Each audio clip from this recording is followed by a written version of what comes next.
నమస్తే. నేను మీ అశ్విని కుమార్. పార్లమెంట్లో ముఖ్యమైన బిల్స్ రాబోతున్నాయి. అందులో మహిళా రిజర్వేషన్ బిల్లు, అట్లాగే డీలిమిటేషన్కి సంబంధించిన బిల్లు. ఈ బిల్స్ అయితే చాలా ముఖ్యమైనవి. దీనికి సంబంధించి కాంగ్రెస్ కూటమి నాయకులందరూ కూడా దీన్ని వ్యతిరేకించాలి అని ఒక సమావేశం, ఒక మీటింగ్ నడుస్తుంది. నేను ఈ వీడియో చేసే సమయానికి కాంగ్రెస్ కూటమి నాయకులతో పాటు ఎప్పుడు ఎన్నికల సంఘానికి వ్యతిరేకంగా మాట్లాడుతూ ఏదో ఎక్కడో లూప్ హోల్స్ ఉన్నాయి, దాన్ని తీయాలన్న టైప్లో ప్రయత్నించి విఫలమవుతున్న యోగేంద్ర యాదవ్ను కూడా ఆ మీటింగ్కి పిలిచారు. సో వాళ్ళు ఏం మాట్లాడతారని దాని మీద మళ్ళీ మనం ఇంకో వీడియో చేద్దాం. ప్రస్తుతానికి సోనియా గాంధీ చాలా పెద్ద ఎడిటోరియల్ రాశారు. మహిళా రిజర్వేషన్లు అయితే మాకు సమస్య కాదు, ఇది ఎప్పటికే సెటిల్ అయిపోయింది, నిజం సమస్య డీలిమిటేషను, ఇది తొందరపాటు, ప్రజాస్వామ్య వ్యతిరేకం మరియు రాజ్యాంగానికి దెబ్బ అంటూ ఒక పెద్ద ఎడిటోరియల్ రాశారు. కాంగ్రెస్ పార్టీ ఎప్పుడూ డివైడ్ అండ్ రూలే, అది గత 50 సంవత్సరాలుగా చూస్తూనే ఉన్నాం మనం. ప్రస్తుతం సౌత్ నార్త్ ఈ డివిజన్ తీసుకొని వస్తున్నారు. దానికి సంబంధించి తెలంగాణ ముఖ్యమంత్రి రేవంత్ రెడ్డి కూడా కొన్ని వ్యాఖ్యలు చేశారు. కాంగ్రెస్ ఎప్పుడు కూడా వ్యతిరేకం ఏది తీసుకొచ్చినా కూడా, ఉదాహరణకి ఈ వెల్ఫేర్ స్కీమ్స్ కోసం డీబీటీకి తీసుకొని వస్తే డైరెక్ట్ బెనిఫిషియరీ ట్రాన్స్ఫర్, దాన్ని వ్యతిరేకించింది. ఇప్పుడు డిజిటల్లో కూడా డిజిటల్ పేమెంట్స్లో వీటన్నిటిలో భారత్ ప్రపంచానికే నాయకత్వం వహిస్తుంది. కాంగ్రెస్ జీఎస్టీకి వ్యతిరేకం చూపించింది. ఇప్పుడు చరిత్రలో అతి తక్కువ ట్యాక్స్ రేట్లు మనకే ఉన్నాయి. కాంగ్రెస్ ఆర్టికల్ 370 ఈ తొలగింపుని వ్యతిరేకించింది. ఇప్పుడు ఒకప్పుడు విడిపోయిన రాష్ట్రం పూర్తిగా ఏకీకృతమైంది. కాంగ్రెస్ సిఏఏ దీనికి వ్యతిరేకం చూపించింది. ఇప్పుడు ఆఫ్ఘనిస్తాన్, పాకిస్తాన్, బంగ్లాదేశ్ నుంచి వేధింపులు ఎదుర్కొన్న మైనారిటీ భారతీయులు పౌరసత్వం పొందుతున్నారు.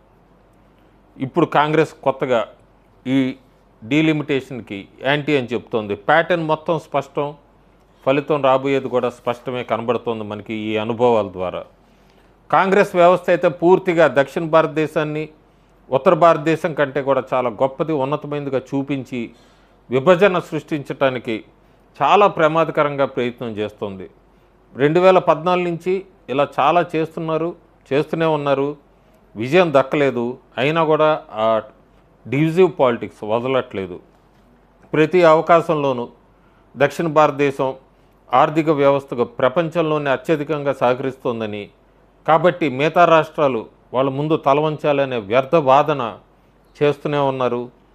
లోపల మాత్రం వేరే పాలిటిక్స్, బయటికి మాత్రం దక్షిణ భారతదేశం మీద ప్రేమ ఉన్నట్టుగా మాట్లాడుతున్నారు.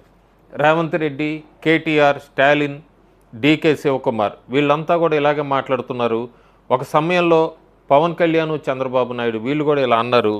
బీజేపీని ఉత్తర భారతీయ పార్టీగా చూపి దక్షిణం అద్భుతాలను దోచుకుంటోందని చెప్పారు. ఇక్కడే కర్ణాటక, తెలంగాణలో ఇప్పుడు బీజేపీకి భారీగా ఓట్లు వేశారు. ఒడిశాలో కూడా ఇప్పుడు బీజేపీ ప్రభుత్వం ఉంది.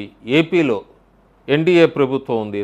తమిళనాడులో కూడా త్వరలో ఎన్డీఏ ప్రభుత్వం ఏర్పడే అవకాశం ఉంది. రాజకీయ పార్టీలన్నీ పక్కన పెడదాం. యూపీ, బీహార్ నుంచి వచ్చిన వాళ్ళు భారీ సంఖ్యలో ఈ నిర్మాణ రంగంలో పనిచేయకపోతే తెలంగాణ రాష్ట్రం ఎంత బలమైన రాష్ట్రంగా ఎదిగేదా?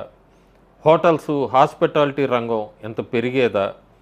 ఉత్తరం, నార్త్, ఈస్ట్ నుంచి వచ్చిన మన స్నేహితులు లేకపోతే తెలంగాణకి ఇంత ఆదాయం కూడా ఉండేదా? ముఖ్యంగా హైదరాబాదు.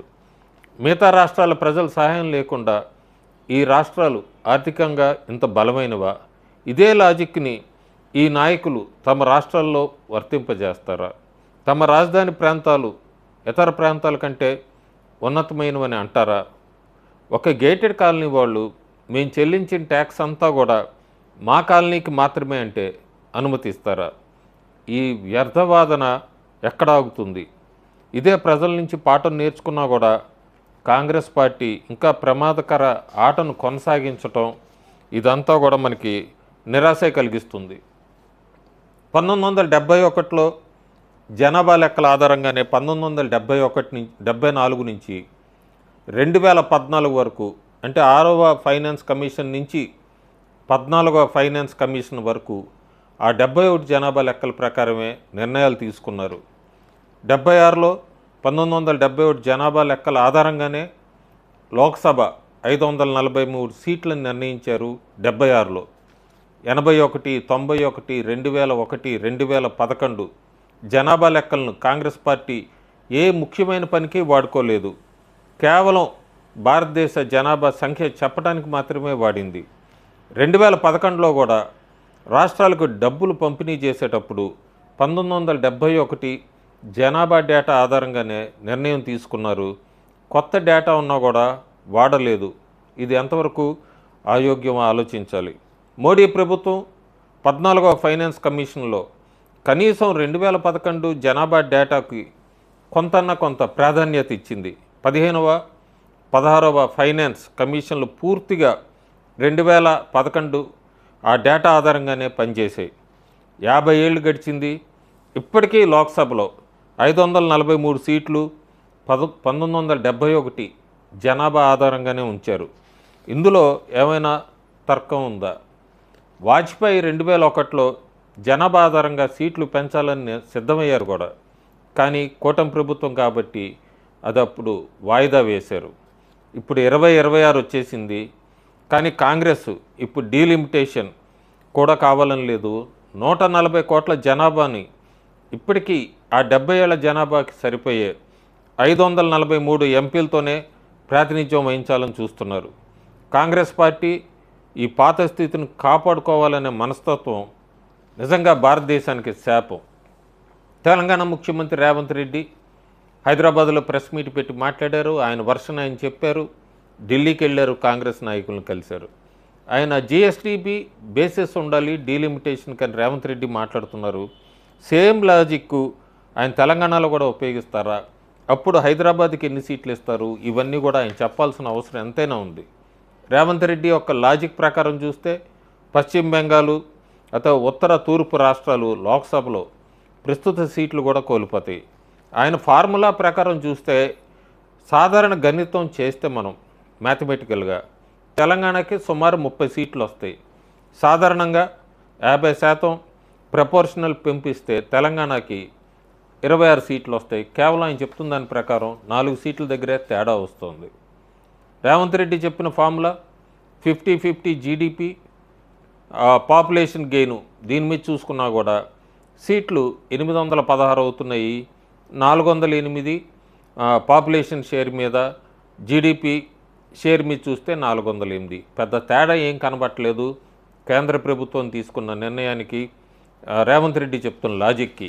అయినా ఏదో ఒకటి తీసుకురావాలి తెర మీదకి, నెగిటివిటీ తప్ప అక్కడ ఏదీ లేదు. ఎందుకంటే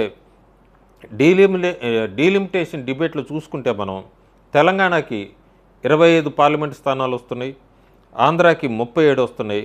50% ఫార్ములా అప్లై చేస్తే పాపులేషన్ కాకుండా 50% ఫార్ములా చూస్తే తెలంగాణ ఇప్పుడు 17 ఉంది, 24 వస్తుంది. 24 స్థానాలు వస్తాయి 2011 సెన్సస్ బేసిస్ మీద. 25 వస్తాయి 50% ఫార్ములా మీద. ఒక్క స్థానం తేడా. ఆంధ్రప్రదేశ్ ప్రస్తుతం 25 లోక్సభ స్థానాలు ఉన్నాయి. 2011 సెన్సస్ ప్రకారం చూస్తే 33 వస్తాయి. 50% ఫార్ములా చూస్తే 37 వస్తాయి. తమిళనాడు ప్రస్తుతం 39 ఉన్నాయి, 49 స్థానాలు వస్తాయి 2011 సెన్సస్ డేటా. 59 వస్తాయి 50% ఫార్ములా. ఇంకా మనం తెలంగాణ గురించి చూస్తే రఫ్గా ఈ రీడివిజన్ బేస్డ్ పాపులేషన్గా చూస్తే డిస్ట్రిక్ట్ వారీగా రంగారెడ్డి ప్రస్తుతం 9 ఉన్నాయి, 23 స్థానాలు అవుతాయి. హైదరాబాద్ 7 ఉన్నాయి, 21 అవుతాయి. మహబూబ్ నగర్ 7 ఉన్నాయి, 21 అవుతాయి. కరీంనగర్ 6 ఉన్నాయి, 19 అవుతాయి. నల్గొండ 6 ఉన్నాయి, 18 అవుతాయి.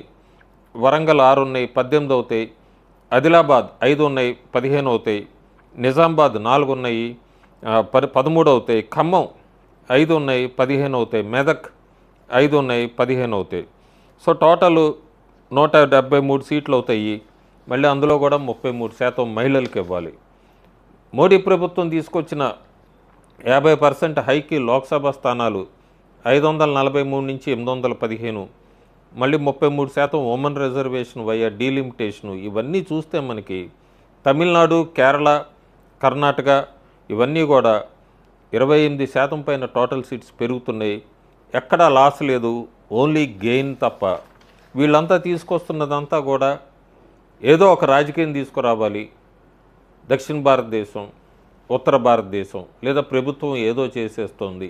ఎక్కడో 71 సెన్సెస్నే ఇంకా ఇప్పటిదాకా 2026 దాకా ఎక్కడా కూడా సీట్లు పెంపు ఏం లేకుండా నడిపిన కాంగ్రెస్ ప్రభుత్వాన్ని ఆ తప్పుని సరిదిద్దటానికే ఈ డీలిమిటేషను.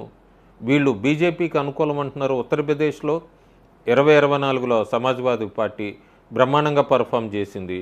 ఇప్పుడు స్థానాలు పెరిగితే రాబోయే అసెంబ్లీ ఎన్నికల్లో వాళ్ళు ఎక్కువ స్థానాలు కూడా గెలుచుకొని అధికారంలోకి రావచ్చు. అందుకే సమాజ్వాదీ పార్టీ, ఆర్జేడీ పార్టీ లాంటివి ఏవి కూడా వ్యతిరేకించట్లేదు. కేవలం ఏదో ఉత్తరం దక్షిణంని ప్రజల్ని విడగొట్టడానికి కాంగ్రెస్ నాయకులు చేస్తున్న ప్రయత్నమే తప్ప, అదొక అపోహే తప్ప, ఎక్కడా కూడా దీనివలన దక్షిణానికి అన్యాయం జరగట్లేదు. Thank you.